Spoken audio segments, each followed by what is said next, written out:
You're breaking up with the man. You went and got your cool haircut. Very nice haircut, by the way. Well, thank you. And you're never going back there. No, listen. I'll go back. What are you going to do when you go back there and your hair is cut differently? He's gonna go insane. But I told him. Do you think that matters to that man? Yeah, it should. He watched an entire game of pool while I was getting a haircut once. That's the man you're going back to.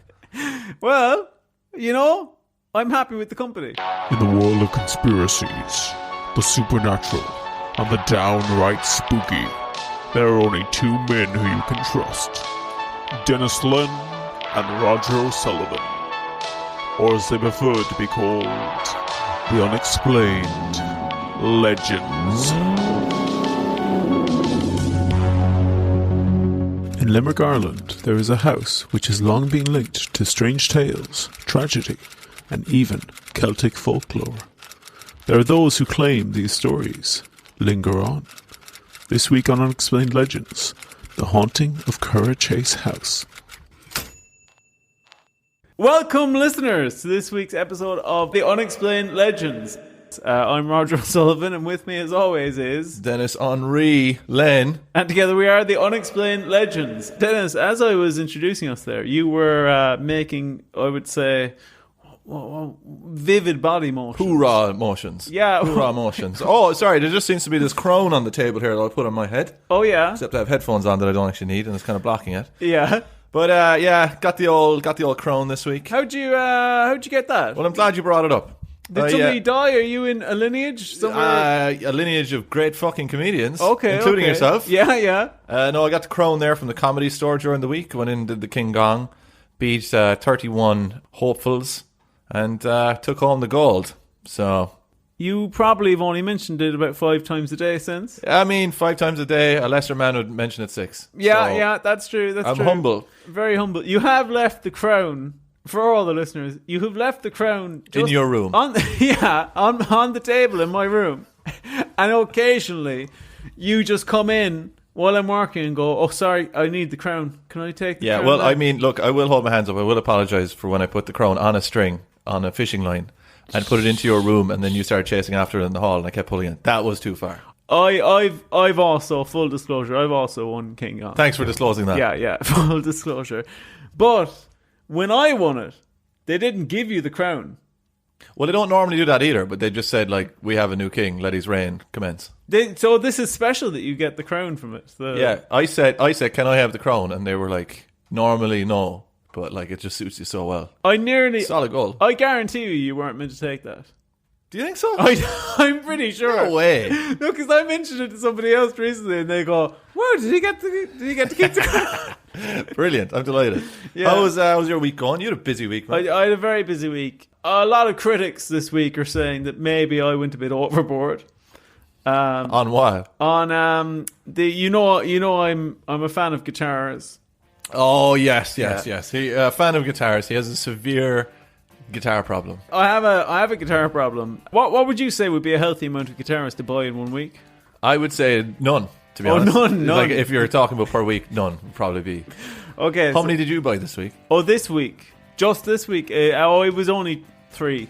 I think this is the part of the podcast, right, where like people are going to interpret this as that we've reached insane success.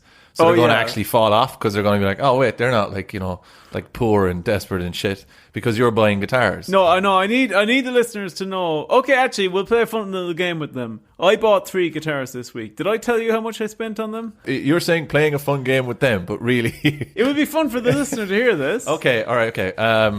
You didn't. Can I guess? Okay, guess. Do you want to guess? Yeah, guess for all 3. How much I spent? All 3. Okay, conservative guess. £400. No, you're wrong. Less, yeah. All right, so then you got a bargain. £200. No. Less. What did you pick up? Are you sure they're guitars, man? Yeah, they're guitars, yeah. Did you connect them up to like a PlayStation and you play a Guitar Hero? They'd actually be more expensive. Yeah, they would, yeah. 150 quid. No, go down again. What did you buy? Down again, man. 100 quid. Down again. 80 quid. Down again. No, you're taking the piss. It's more than this, isn't it? No, down again. Do you know how this game works, yeah? Yeah, I know, yeah. 50 quid. Down slightly again. 45 quid. Down a tiny bit more. 42 quid. down to tiny bit 41 quid. down to tiny 40 quid and 50 pence. No, down to tiny bit more. 40 quid and 25 pence. Ah! It was 40 pounds. 40 pounds, 3 guitars. Yeah. So, and how are they? What kind of condition are they in? one of them's in rag order. Yeah, right. So that's like me in January. Yeah. Terrible. So, two of them, good. What was the person you bought them off like? I bought two from one person. They were just getting rid of them. They were in the house. Just getting rid of them. Yeah. £10. What? Yeah, £10 for those, right? So... Wait, you bought 2 guitars for £10 and 1 guitar for £30, is it? Yeah. Wow. So, those guitars, right? One of them I'm going to do up and keep. The other one I'll do up. It's left-handed. Against my better judgment, I might give it away because I'd feel bad about making money on it. Why would you feel bad? Because for the lefties, is it? Yeah, I'd feel bad. I want to give something back to the lefties. Yeah. Do you know? Because they've had it hard for a long time now. The other one, though, the guy sold it to me. He was advertising for £40, and he says doesn't work. Right? So I thought you're just selling wood. So I said, "Will you take 30?" And he said, "I will if you pick it up tonight." Oh, nice. Winky face. Yeah, somebody offered me 40 for tomorrow, right? So I said, okay, no problem. And he said, meet me here at 7 p.m. So I go, yeah, no problem. Rush out the door. Run Lola, run music plays. Rush out the door. Get there for 7 p.m. Turn up. Wait there for 20 minutes. Get a message from him. Oh, sorry, I've been delayed at work. Oh, for fuck's sake. Been delayed at work. Can you do tomorrow? What? Yeah, and he said, and if you do tomorrow, I'll throw in a set of drums. All right, what are we doing this week? Oh, this week, Dennis. This week we're doing a special one, if you can believe it or not. It's always special. Yeah, no, but we are actually doing a special one because we've come in. Wait, slow down. You said we are actually doing a special one. Yeah. As opposed to all the rest. No, of them? all the rest of them are special ones too. But this one it's a special time of the year because we're in. What? It is. No, it's not. It's March. Yeah, man. it's March. What the fuck is What special happens in March? March? What happens in March? The clocks change. No, do they? Yeah. Oh well. Last no. Sunday in March in the UK. No. What? Hello, Mr. Calendar. Dennis knows one fact over 45 episodes. Mr. Calendar. And gets sandbagged. Yeah. So no. What's special about this month? What happens in this month? I don't know. Go on. Something about ghosts. No. Patrick's Day. Yes. Okay. Yeah. St. Patrick's Day. When the Welshman came over and bait all the pagans and snakes out of Ireland. But judging by some of the lads I know. No, he left a few, didn't he? Oh. Honk. So, this week, Dennis, or this month rather, I thought I'd try to dig out a few Irish based ones. Nice. And in honour of St. Patrick, right, who recently, actually I thought about this recently, how much better do you think the St. Patrick's Day parades in Ireland would be if Ireland was a despotic nuclear power? Oh, amazing. They'd be unreal. Amazing. His head on top of a nuclear missile. Could you imagine the coordination? I'm telling you, that's one thing about those places. Dictators can do coordination. I've said this recently, that nobody talks about it, but the one real benefit of living in a totalitarian regime is the parades are off the hook, man. Yeah. The only problem is that you're all taking part in them. So it's not like you can really actually benefit from watching them. But it's lovely to take part in things. Yeah, it is. Yeah. So because in honour of St. Patrick's Day, we're going to do like a bit of an Irishy month. Not everything will be an Irish mystery this month, but I thought I'd throw in a few because we haven't really done any. We've only done High Brazil. Yeah, Irish Atlantis. Go listen to it. Yeah, so I thought that we'd build it out and we'd do a few Irish ones. So today, the one we're going to be covering is something called the Curraghchase House. Curraghchase House. Yeah. Never heard of this. Is Curragh as in like the horse racing place? No, actually. Oh, okay. Believe it or not, it's in Limerick, I think. In Limerick, you think? I think, yeah. You gotta know that. Hey, let me double check my come notes. on. It's like the second sentence on the Wikipedia page. Curraghchase House, I'm pretty sure it's in Limerick. Oh, you're pretty sure? Okay. Yeah. All right, we're off to a flying start here anyway. So have you ever come across it before? No, I've never come across it. Before we get into it, I just really wanted you to tell them the name so then we can hold them for another couple of minutes while we just delve into this. It is in Limerick. What was the best thing you got to do in a parade? Oh, that's a great question. I've never been in a parade. What? Never been in a parade, no. Was it because you lived too far out? Did you not have like a little parade around there somewhere where all the weird country people would come? I grew up down the road from, what's it called, Dripsy, which once had the world record for smallest parade. But that was a victim of its own success, actually. It got too successful. It's inevitable. Yeah, it got too successful and got too big. So it lost the award. Oh, so theirs was the smallest parade in terms of amount of people attending it? In terms of distance covered, I think. Okay, right, cool. But they shot themselves in the foot by increasing the distance, surely. Well, yeah, they did. You know, it was short-sighted, but they thought, listen, we'll go. we have to Also, dig it up. Who says that the parade ends at a certain point, you know? I think, if I remember correctly, the parade used to go from one pub to the other pub. Okay. In the town. So it's based on some sort of historical thing, I guess. Well, I think one of the pubs shut down. So then they had to go to a different pub. Oh, right, and that increased the shit all the time. Yeah. So it was. I wonder, is there St. Patrick's Day parade rules? There must be if they're known as the shortest one. Well, not anymore. Not anymore, yeah, but you were asking me that question with the big brazen balls of somebody who has been in the St. Patrick's Day parade. Wait until you hear what I was. You would ask the same thing. You weren't. Guess what I was. You weren't Patrick. No. Okay. Better. Guess what I was. Were you a sheep? No, way better. Way better than a sheep. Yeah. Snake. Yes, but better. Better. Yeah, but yes, a snake, but better. Go on. You have to tell The me. head of the snake. The head of the. Yeah. Are you saying that at your St. Patrick's Day parade, it was like a Chinese dragon snake? Yes. And you were the head. I was the head of the snake, man. It was like being the Lord Mayor for a day. It was unbelievable. Do you know what? It suits you. Yeah, big snaky head of me. Yeah. But it was great because I was a bit taller than everyone at that time. And obviously I was, an incredible performer as well. Oh, were you? So all the other little minions then had to go behind me and they were just based off of height. So, oh man, it was amazing. Absolutely amazing. You're such a fucker. Yeah, and you go around as well, like, because it was open at the front, like a kind of a yawning snake more than your classic, like, snake. Yeah. So you go around and, like, fucking eat people and do all this stuff. It's brilliant. Would you open it up, give it a little wink? Yeah. I bet you got off with a few people as a result of that. I was like 7, but no.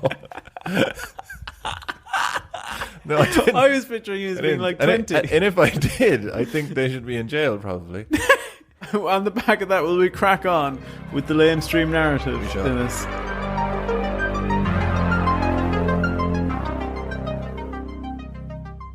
Originally built in 1657 by a high-ranking officer in Oliver Cromwell's army, on land stolen during those brutal conquests, Curraghchase House has always been built on a legacy of terror. Can't believe you brought up Oliver Cromwell like that and expected us to just go past it. I know. Well, what I was really thinking at this point is that, let's just say, a big old country manor that suits your current demeanour.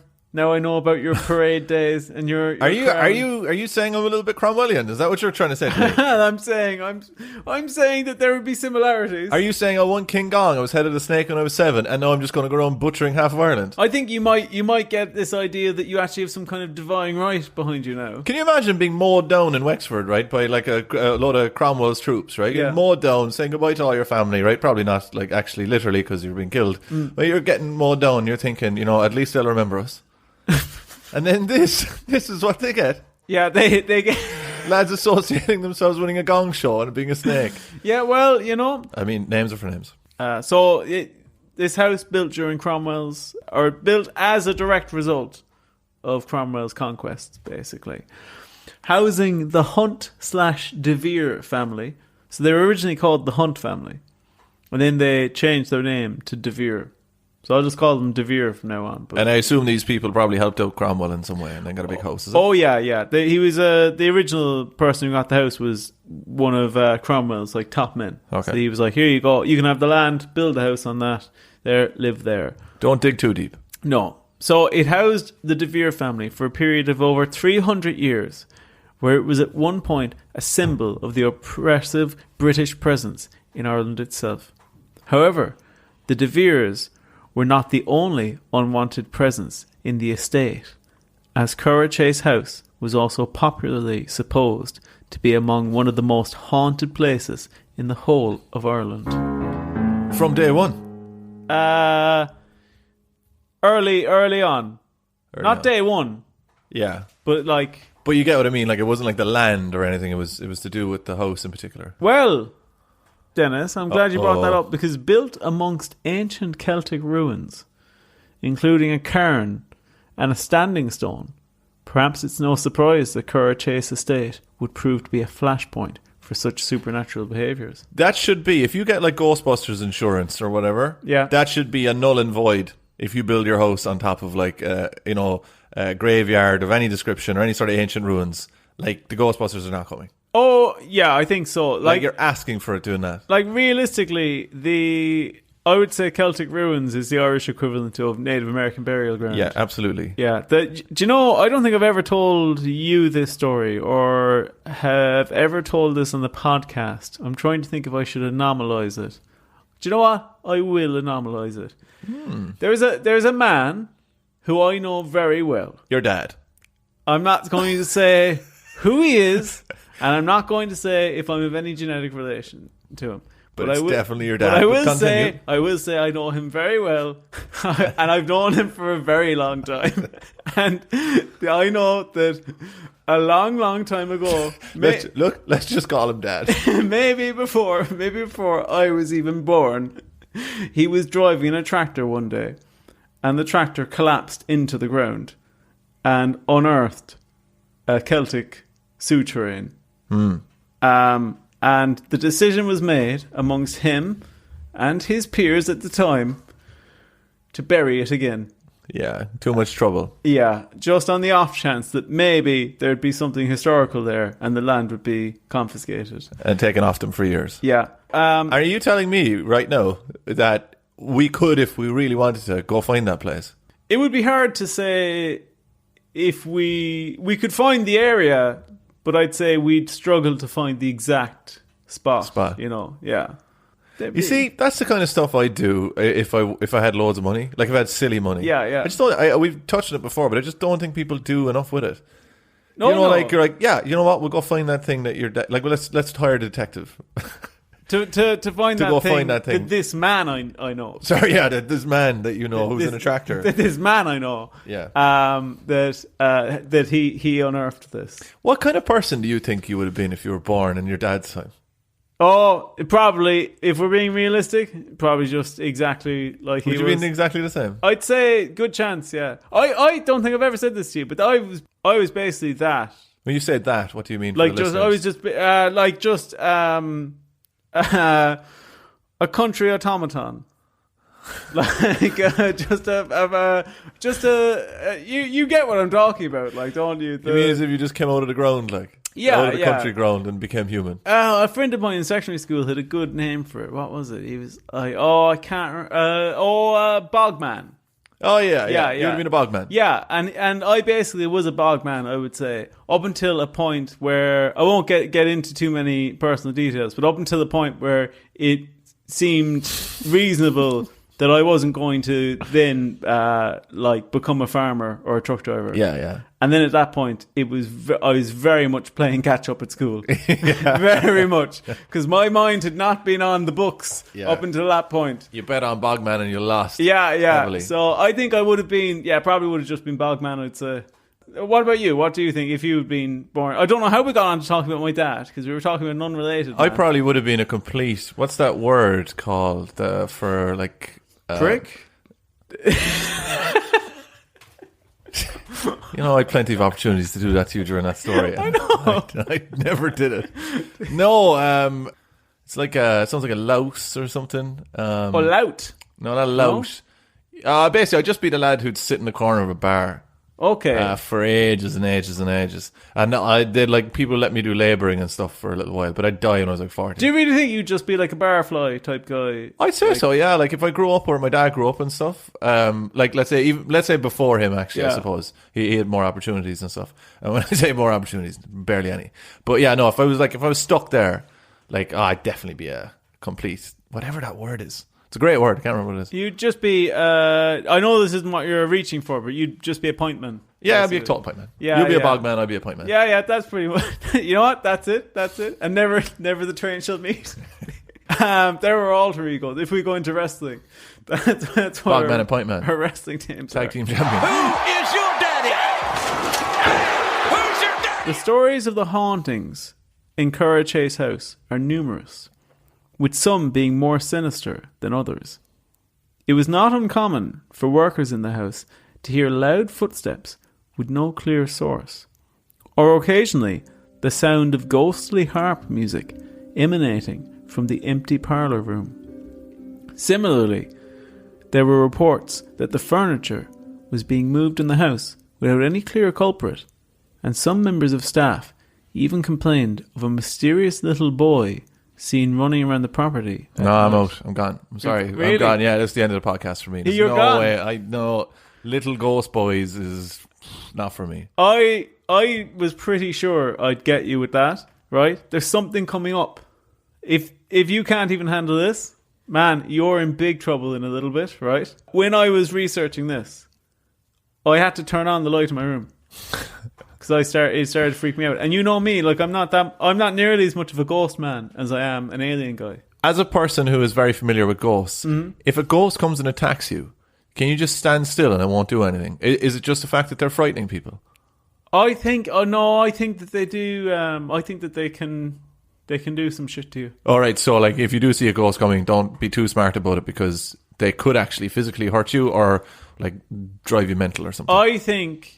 I don't know if they're capable of hurting you, but I think if you saw a spectral form come towards you and then even just shove you, even if it's just lightly, I think that would cause like an enormous psychic damage to you. Like as in you just freak out so much. I like the way you say psychic damage as well. Like not like, trauma or anything like that. You're talking psychic damage. Psychic like your damage. bar is going down. Yes, yeah. It's like I just think it would freak you the flip out, wouldn't it? No, it would freak you out, but that's what I'm trying to say. Like, can they physically push you and hurt you and stuff? Or can you play them at their own game, just stand there, and all they can do is roar at you? No, I'm not saying that, like, even if a guy came up to you and started roaring at you, that even if he doesn't touch you or whatever, that would be fine to experience. Yeah. I'm sure it would be torturous and really scary. Actually, speaking of, it's so good to finally feel like I'm so used to being around London. Like, I'm totally used to it now. I'm a veteran. Yeah. I was getting on the tube yesterday. 3 drunk lads walked up, waddling all over the place from a game, came right up into my face, right, and started like hovering around me, asking me questions, and I acted as if they weren't there. You know, in that classic London way, and they just stopped. They just went on to some other victim. They got some guy with a scarf. He was absolutely ruined. What did they do to him? I started tugging his scarf and everything. Oh my god. Well, you'd have to do that if you were attacked by a ghost. You just have to try to ignore them. But I think they could still shove you around and stuff, you know? Yeah, I think it depends on the ghost. And I definitely think you'd want to think about that a bit more because there's definitely some episodes there where you relied on them being able to physically interact with the No, ghost. they definitely can. Oh. I said that. Okay, so they definitely can. They can definitely do that. But I'm saying I don't think it's going to be like, they're not going to come up to you in like a judo pose and give you like a roundhouse to the face or something, you know? So just like, would it be able to, I don't know, like just for an example out of nowhere, would you be able to like turn a steering wheel and stuff? Yeah, definitely. They'd definitely be able to do And that. do you know 100% what they'd be able to do? Yeah. They'd be able to shove you, and another one of them, I swear to God, would be able to kneel down behind you. That's embarrassing. That's I embarrassing. swear to God, there is no doubt in my mind that they'd be able to do that. And they wouldn't need much, as you know. No. They wouldn't need much power. No, I'd say as well that they'd even be able to push you down the stairs. Yeah. If they had to. If that. I like the way you're working up future alibis as well. It's really good. I think if they had to do it, they could push you down the stairs. Dennis got an awful fall. So, Dennis, if you weren't ready for that first little ghost boy, well, strap in for this. According to the diary of Veronica and Mary Guilbaud, that's definitely not how you say that. Guilbaud, yeah. Like pronounce Mr. Like you welcome Mr. and Mrs. Guilaboud. Guilbaud. This is my wife, Mary Guilbaud. What a beautiful name. What is that, German? I think there's a Guilaboud on my arm. We'll have to operate. So according to the diary of Veronica and Mary Guilbaud, they once spent summer there as guests of the De Veres, and the incidents reported by the staff, apparently while they were there, became so common that the lady of the house at the time called upon her father, who was the then Bishop of Durham to travel to Curraghchase house and provide a private exorcism in order to quell the spirits. So he did this. We know for a fact he came over and did this. And although we don't know how successful the exorcism was, we do know that the bishop commented that during the process, he felt a large number of restless souls. Would you ever attend an exorcism? You don't have to get involved, but you just have to be there. Yeah, I'd say I would. Honestly, no, would you? Would that you had to turn on the light because you were reading a scary story? Yeah, but no. I was researching a scary story. My bad. I would. My parents used to threaten when I was a kid to get me exorcised. No, that was a different word. You were just a large child. Oh, was that it? Yeah. Oh, sorry, I've gotten confused. No, I think I would go to an exorcism. I think so. But here's the catch, though. I wouldn't go to a haunted house. No, I'd go to a haunted house. I would go to a haunted house, but just during the day.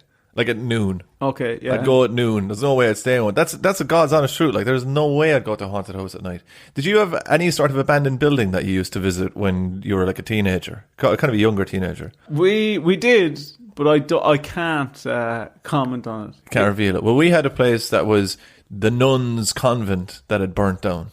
Ooh. And that was terrifying. I hated it. I didn't get 2 steps in the door. I didn't want to go near the place.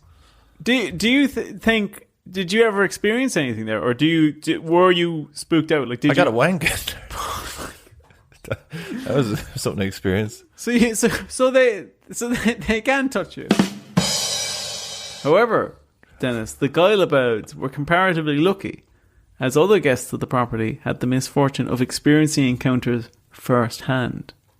Get ready for this. So the Guilebouds lived in the house for the whole summer and they never actually experienced anything firsthand. It was just reports increased. They witnessed all the stuff that was going on as like daily occurrences from like the help. Okay, so like they were getting reports from the workers and stuff. Yeah. But they never actually experienced it themselves. They said there were bad vibes, but they didn't like see anything up close. Just peculiar that the people who were living in the house and probably being in most of the house never actually saw anything. But they were just there for a summer. And summer is not nearly as spooky as winter. That's true. Yeah? You see? Yeah, you got me there. Got you, yeah.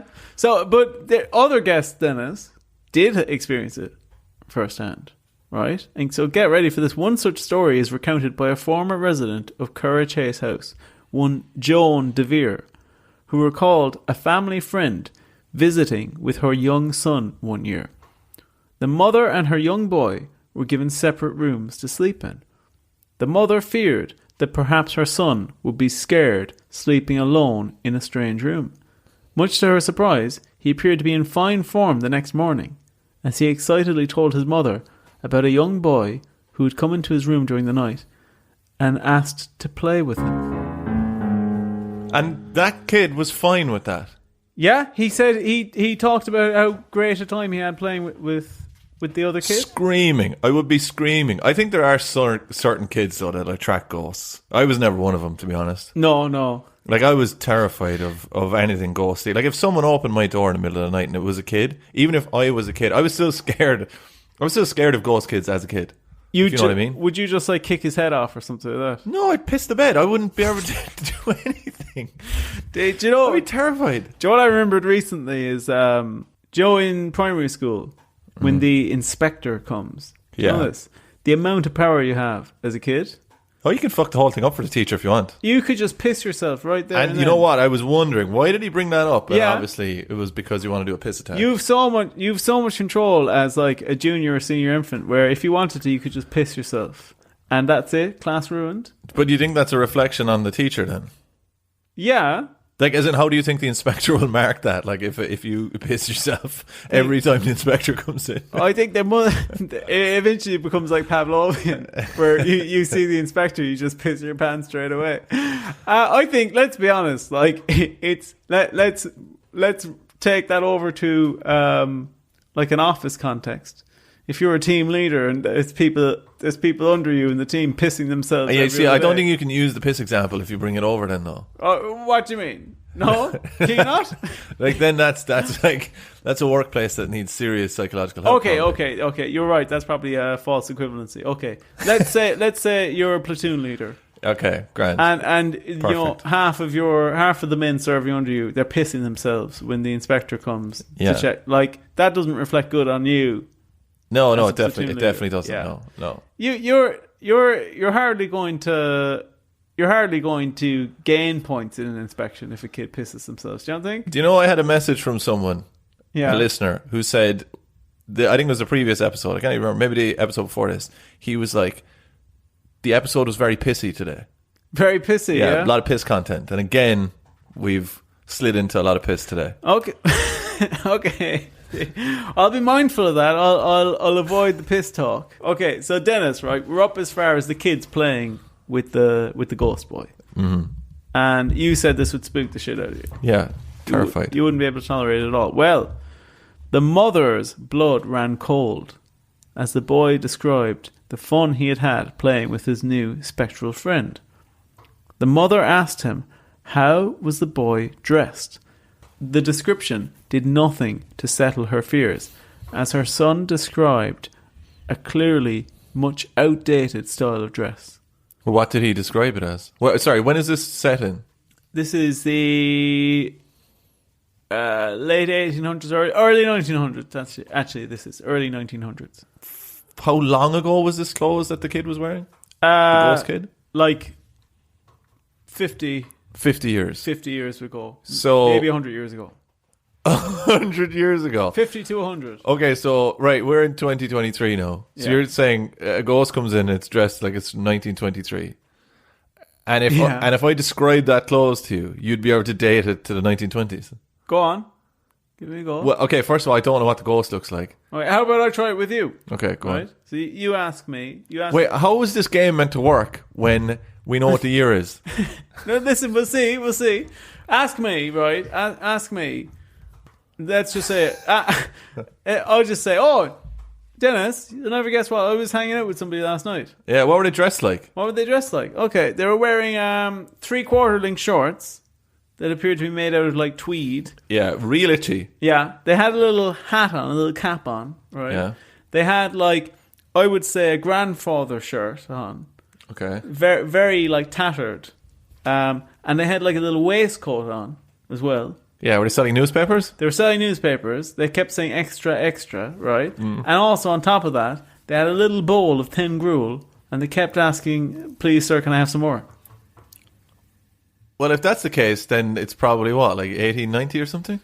There and thereabouts. But you could get that he was old. Like, yeah, give or take 30, 40 years. Yeah. That's why I said between 50 and 100 years. She's not like a social historian. Like, she couldn't figure it out straight away. Well, no, like, she like, knew. If a ghost kid came in flares and stuff, and flowers and stuff in his head, you'd be able to go, I know when this is. You know, and he's like, oh, do you like cream? Yeah. I'd be like, okay, I know where that guy's from. Like, good idea.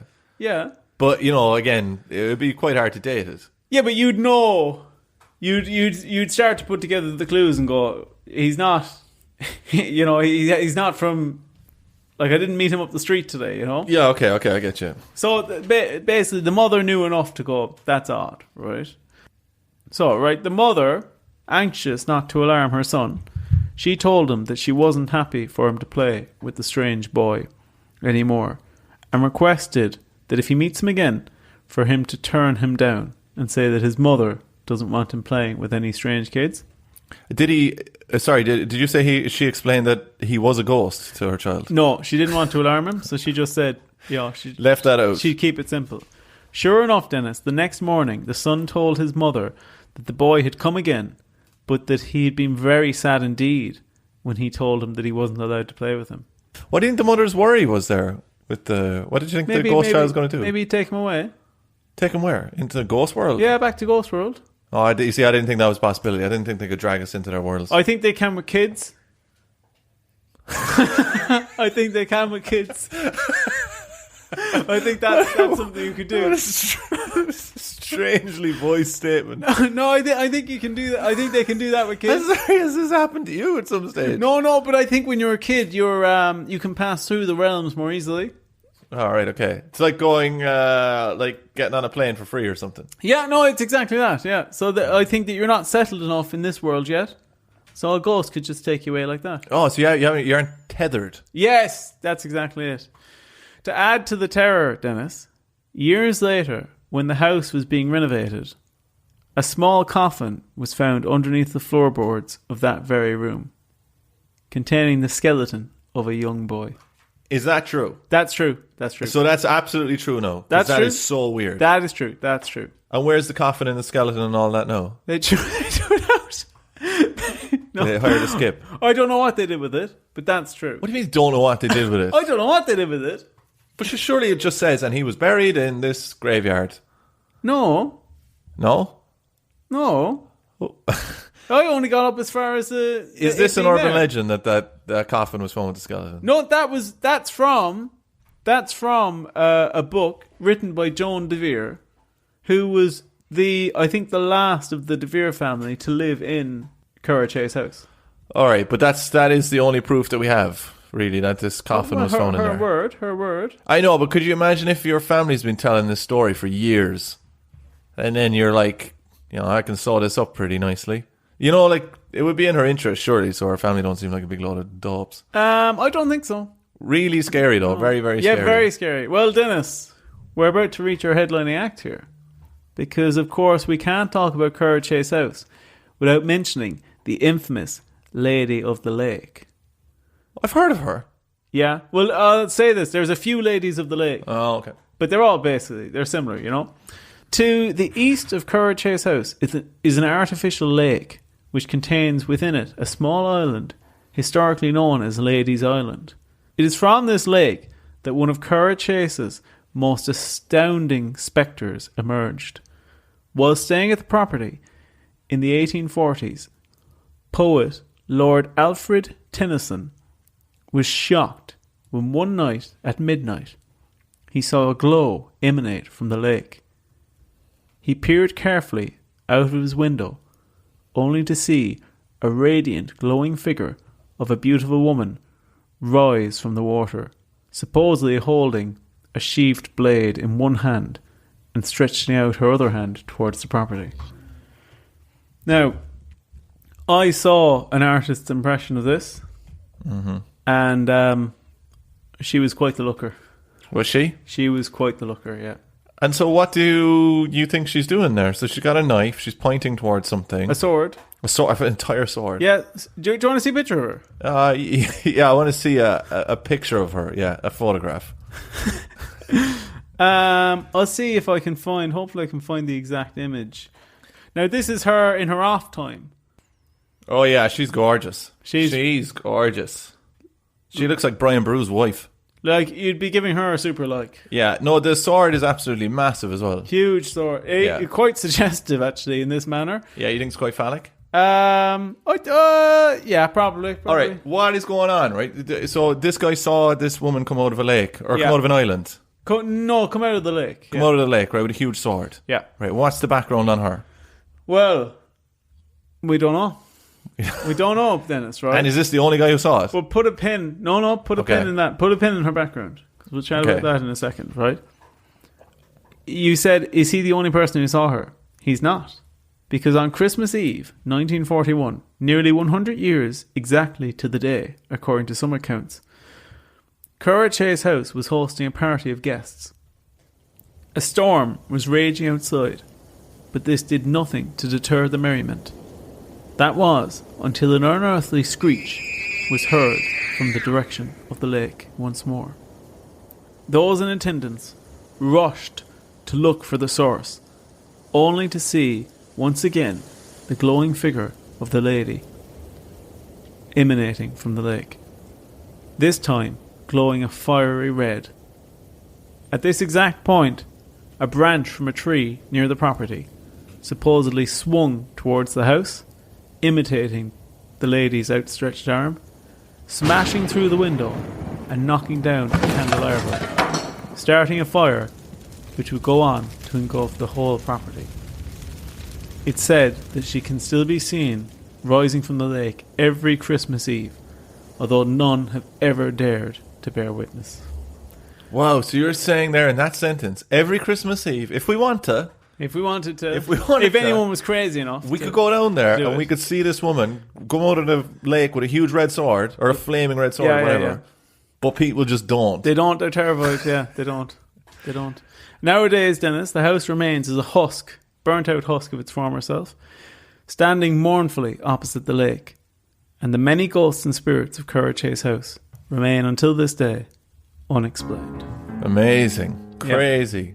Yeah. I think it could be a little destination for us though, couldn't it? Do you think so, yeah? Yeah, head down there. Not like at 12 noon. Like, I'm not going down there. You're not night. Going Christmas Eve? We can record it and pretend we're in there at night. You're Billy Big Balls over there saying, well, why isn't anyone called there Christmas Eve? And then 2 seconds later, you're like, of course. Yeah, well, like, people aren't scared of ghosts. Well, people who are, you were saying they should go, yeah? Yeah, well, who else are you going to send in there? Yeah. You don't send off people who are scared of war to go to war. Yeah. So Dennis, right? What do you make of that then? What do you make of the whole... I think it's a classic ghost story. Yeah. The house is completely burned down, which is disappointing. Yeah. Well, it's burnt out, so it still stands there. Do you want to see a picture of it, actually? Yes, please. I have a pretty perfect picture in my head, so it'll be interesting to see what matches up to. So that's it. Okay, actually, completely different. This is your classic old Irish concrete house. I mean, it's obviously made of bricks and stones and stuff. Yeah. Very cool, very huge. Lots and lots of windows. And that's from the lake there. Oh, cool. So the lake, I'd imagine, if anyone's trying to imagine it, just imagine a massive golf course surrounding the house with a pretty beautiful lake.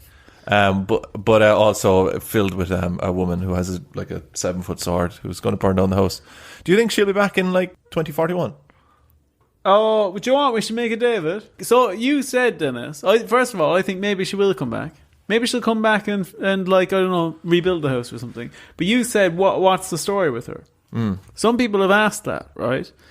And this is one of the ghost episodes. So we don't really go through theories or anything, but there is a theory linked around her where some people, there's no clear origin of her, but some people wonder whether she might be some kind of Celtic spirit. One of Celtic gods or something?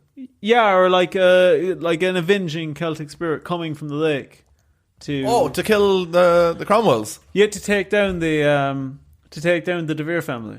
Oh, that's quite cool. I mean, we could have done with her when the whole thing was actually happening. Yeah, and also she only comes once every 100 years. Yeah, or on Christmas Eve. Well, on Christmas Eve, she's very particular, but sure. Some would say not very useful. Yeah, but in all in all, what do you make of the story? I think it's fascinating, though, I have to say. A really good ghost story. To sum it up, we've got the woman coming out of the lake. Mm-hmm. We've got the people who stayed there for a summer who didn't see anything, but all the people working with them did. Yeah. And then we've got the child who wasn't allowed hanging around with the ghost child because he'd be taken into the ghost world. Yeah. Is that all of them? Yeah, that's all of them, yeah. Yeah, I mean, in fairness, if you're looking for a theme park of ghosts and stuff and ghostly happenings... Covered it all, didn't you? Yeah, I mean, you've got everything in that house. Yeah.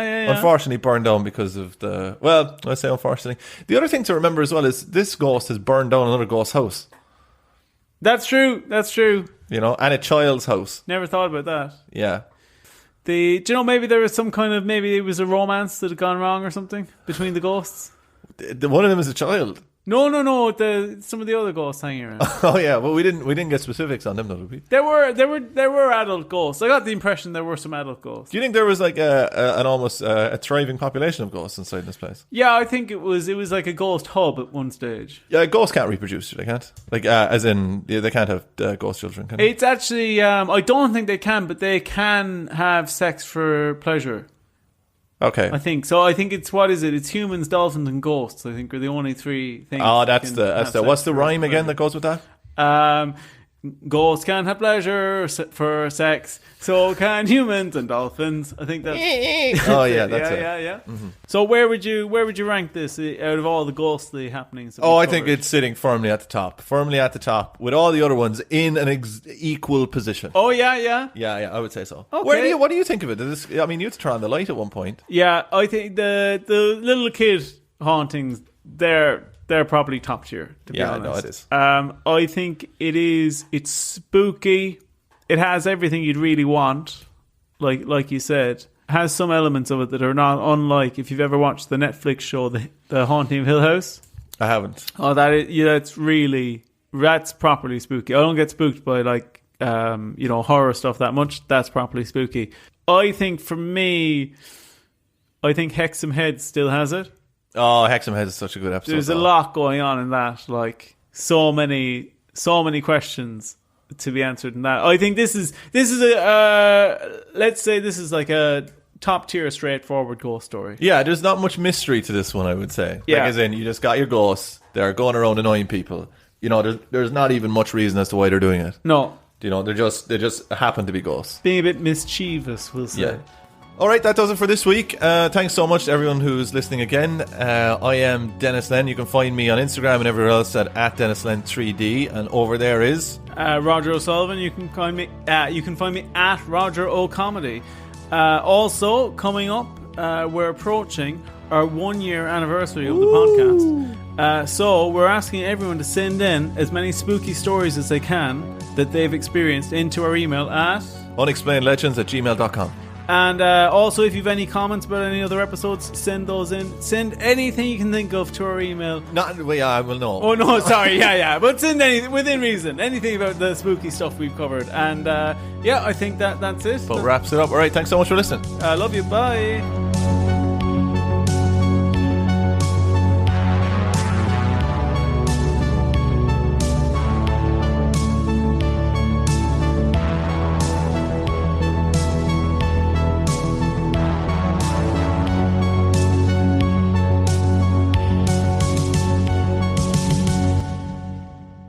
La da da da, it's me, and welcome to Radio 4. I'm your host, Denis Len, and with me today is... Oh, shut up.